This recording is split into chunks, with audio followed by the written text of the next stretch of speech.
सकाळपासून पळापळ चालू असते तिची सारखी धावपळ. घड्याळ पण कधीतरी घाबरून जरा हळूच वाजलं तर काय ही त्याची मजल. रोजच असतो तिचा टिफिन आणि जेवणाचा घाट. रोजच असतो तिचा टिफिन आणि जेवणाचा घाट. तिच्या मात्र हातचा असतो तो सोपा गृहपाठ. सगळ्यांच्या आवडीनिवडी सांभाळणे हे तर तिच्याकडूनच शिकणे. सगळ्यांच्या आवडीनिवडी सांभाळणे हे तर तिच्याकडूनच शिकणे. कांद्याची फोडणी जशी डोळ्यात खोपणे हे तर तिचे फुकटचे दुखणे.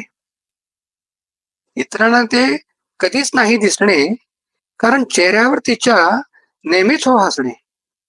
चेहऱ्यावर तिच्या नेहमीच हो हसणे. दुपारी जरा झोपली तर नेमका मेला वाजतोय फोन. दुपारी जरा झोपली तर नेमका मेला वाजतोय फोन. अहो काय असतं ह्या बँकवाल्यांचा असा वेगळा दृष्टिकोन. संध्याकाळी सुरू होते मग परत जेवणाची घाई.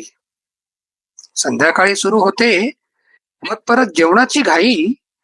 त्यात नेमकी आली नाही कामवाली ताई. आता होते मग अंगाची लाही लाही. इतर कामात जर नवरबुवाची मदत झाली तर असते आनंदाची स्वारी.